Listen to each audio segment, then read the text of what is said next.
Beautiful. Thank you.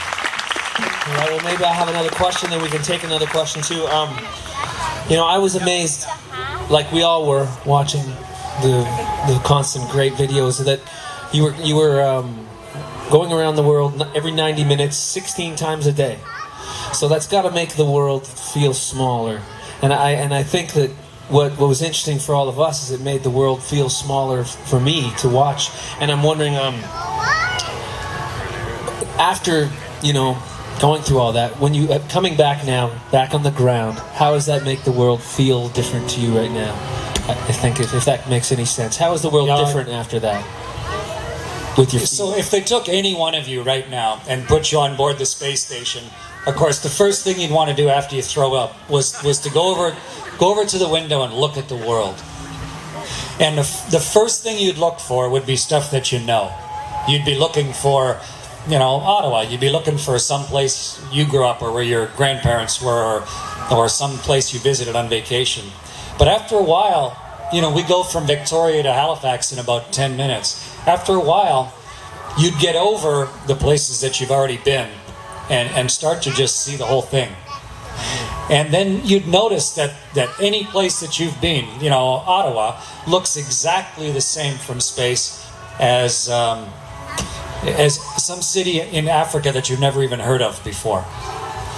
And that repeated pattern of how we live on Earth. You know what people are like here, so you look at the same thing somewhere else and you realize that people are the same everywhere. They're just looking for a little grace and a little joy and a little comfort and a chance for their kids.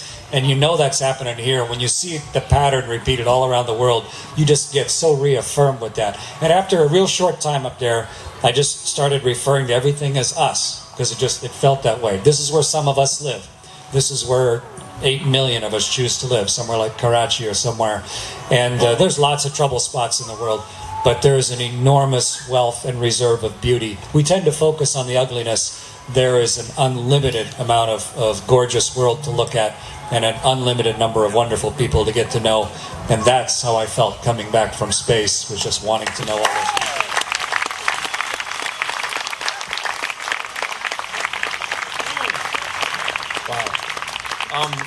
Can we take a question for anyone around here? Anybody have some? Little guy in the chair there. You gotta be loud. Okay. Is there any aliens on planets? Because I heard there's Are there any aliens on? water on Mars. Yeah, the question is, are there any aliens on other planets? Probably. I heard What did you hear? that because when I was on Canada Day, I heard you said that there was water on one of the planets. I forget what planet. Water on Mars, yeah. Well, let's see. Not that long ago, maybe 300 or 400 years ago, we were convinced we were the center of the universe and that the whole universe revolved around us. And then we built telescopes, people like Galileo, and realized that Jupiter has moons. So if Jupiter has moons going around it, how can the universe be going around us? And so when they suddenly realized that not only is the universe not rotating around us, but we're one tiny little planet way out on the arm of one galaxy in the middle of millions of galaxies. And in the last 10 years, since you were born, we have started to see planets around other stars. And the closer we look, we start to realize that every single star has planets around it. And we took the Hubble telescope and pointed it at the darkest part of the sky for weeks because we couldn't see anything there. And what it showed us was a sky full of galaxies, billions of stars. And now we know that virtually every one of those stars has planets around it. So to think that we're the only life in the universe is just sort of an extension of thinking that the universe revolves around us. We just haven't visited with them yet. But we'll get there, I think. I wrote a song. So I was on the space station and I started playing this little lick. I like like this little lick. So then I was working, because you don't get a lot of time just to play guitar on the space station. So I had that little lick playing in my head. I went over to work on an experiment where we're putting magnetic fields through nanoparticles, and so that you can use them like to support a building during an earthquake, or to have programmable shock absorbers in your car, that type of thing. So I was working away, changing the magnetic field around the nanoparticles with this little going on in my head. And for some reason, I wrote this song that had nothing to do with any of that.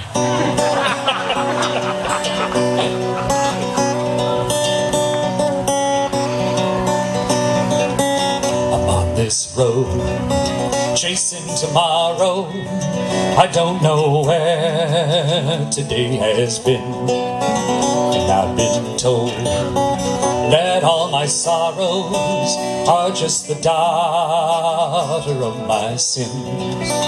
I surely hope that you can find me there when I reach my journey's end.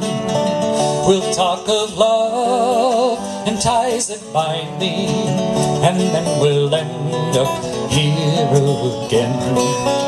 Now I don't know if speed can help me. I'm going as fast as a man can. The sun goes down, darkness surrounds me. Her shadow lies upon this land. I surely hope that you can find me there when I reach my journey's end. We'll talk of love and ties that bind me, and then I'll end up here again. I climbed aboard and roared off through the night. I never really know what's wrong, what's right. My thoughts have followed through until the end. I'm turning back again.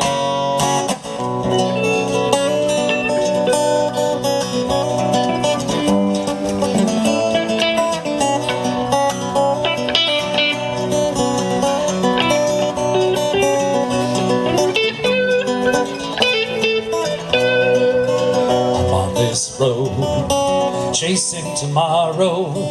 Lord, tell me where today has been. And I've been told that all my sorrows are just the daughter of my sins. They're just the daughter of my sins. They're just the daughter of my sins.